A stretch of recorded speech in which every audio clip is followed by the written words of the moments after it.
bersyukur kita kehadiran Tuhan Yang Maha Esa karena telah memberi kita kesehatan pada hari ini sehingga kita bisa bersama berkumpul di aula SMA Negeri 1 Tewang Sanggaring dalam rangka penyuluhan peran remaja dalam pencegahan stunting.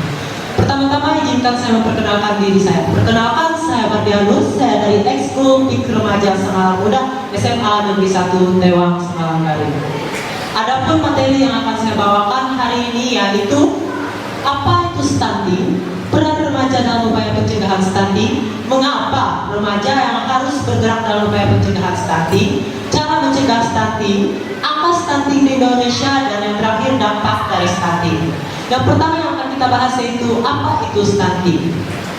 Stunting adalah suatu kondisi yang ditandai oleh tingkat pertumbuhan yang tidak normal, kurangnya gizi dan kekurangan nutrisi yang terjadi pada anak usia di bawah 5 tahun.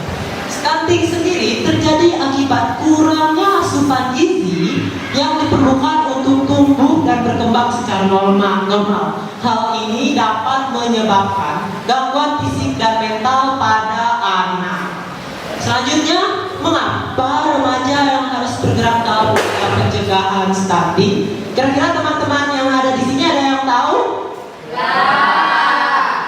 Hal ini dikarenakan stunting masih menjadi isu besar. Upaya pencegahan stunting terus dilakukan dengan melibatkan berbagai pihak, pemerintah maupun swasta, berbagai kalangan, orang tua maupun anak-anak muda seperti kita. Saat ini, anak-anak muda banyak dilibatkan dalam berbagai program tak terkecuali pencegahan stunting.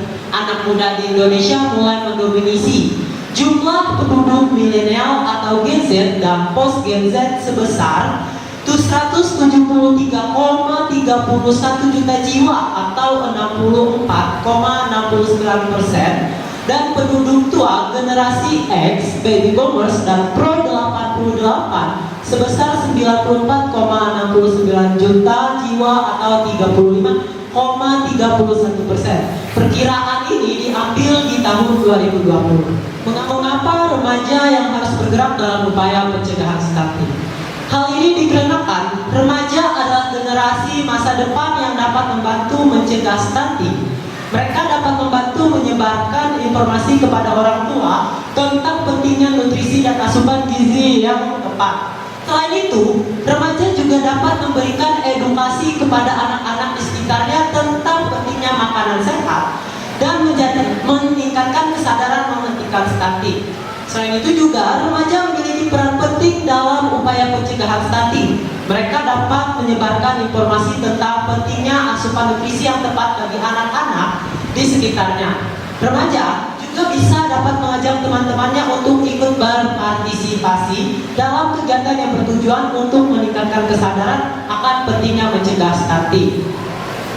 Bagaimana kondisi pemuda di Indonesia saat ini? Menurut Sesenas tahun 2020, ada beberapa kondisi pemuda di Indonesia saat ini yang menjadi perhatian, yaitu hanya ada 6 dari 10 rumah layak huni dilihat dari 4 hal, yaitu sanitasi, air minum, kebersihan, dan material. 25,70 pemuda di Indonesia merokok. 1 dari pemuda usia 16 sampai 18 tahun tidak bersekolah. Dan yang terakhir yaitu sebesar 41% perempuan muda yang pernah kawin di usia 16 sampai 18 tahun pernah dan sedang mengikuti program KB. Sebesar 43% tidak pernah. Partisipasi perempuan muda pernah kawin di usia 19-30 tahun justru lebih tinggi. Selanjutnya, angka stunting di Indonesia. Menurut data dari Badan Pusat Statistik, angka stunting di Indonesia tahun 2018 sebesar 37,2%. Ini menunjukkan bahwa ada lebih dari 1 dari 3 anak di bawah usia 5 tahun yang mengalami stunting. Angka ini meningkat dibandingkan dari tahun 2017 yang sebesar 36,8%. Hal ini menunjukkan bahwa masih ada banyak yang harus dilakukan mengurangi angka stunting di Indonesia. Di mana menurut SKAP 2019 kasus stunting sebesar 27,6%. Dan ketika di tengah pandemi waktu itu, para ahli memprediksi stunting di Indonesia akan naik. Apa yang harus dilakukan pemuda?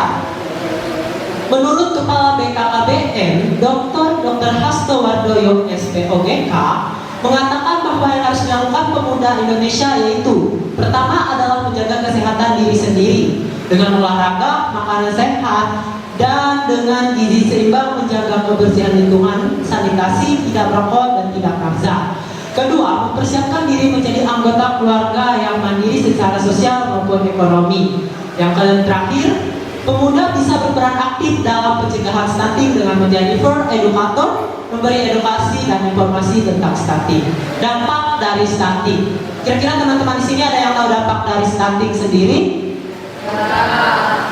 Jadi dampak dari stunting tidak hanya di fisik dan juga tidak di psikis. Anak-anak yang mengalami stunting memiliki masalah dalam belajar, memori, dan konsentrasi serta masalah dalam berkomunikasi. Stunting juga dapat menyebabkan masalah kesehatan jangka panjang seperti masalah kardiovaskular, diabetes, dan masalah kesehatan mental. Cara mencegah stunting. Cara mencegah stunting yaitu dengan memperhatikan gizi ibu hamil 1000 hari pertama dari mulai konsepsi atau di masa kandungan sudah dimonitor hingga anak lahir diberikan ASI eksklusif minimal 6 bulan, dan ketika MPASI diberikan makanan yang bergizi dan juga faktor kebersihan lingkungan menjadi salah satu cara mencegah stunting. Mencegah stunting juga dapat dilakukan dengan cara memastikan bahwa anak-anak mendapatkan nutrisi yang tepat. Dari orang tua harus memastikan bahwa anak-anak mereka mendapatkan asupan gizi yang seimbang dan juga mendapatkan akses ke layanan kesehatan yang tepat, dan memastikan bahwa anak-anak mereka dapat mendapatkan imunisasi yang tepat. Dan yang terakhir ada kesimpulan. Di sini kira-kira teman-teman ada yang bisa menyimpulkan tentang materi yang saya sampaikan hari ini?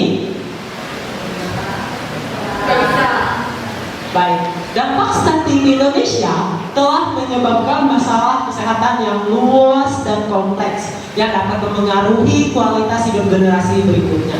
Angka stunting tahun 2023 harus menjadi titik balik untuk mengurangi risiko stunting di Indonesia dengan memperkuat intervensi kesehatan dan gizi yang tepat. Sekian materi yang saya dapat sampaikan hari ini. Di akhir kata saya ucapkan terima kasih.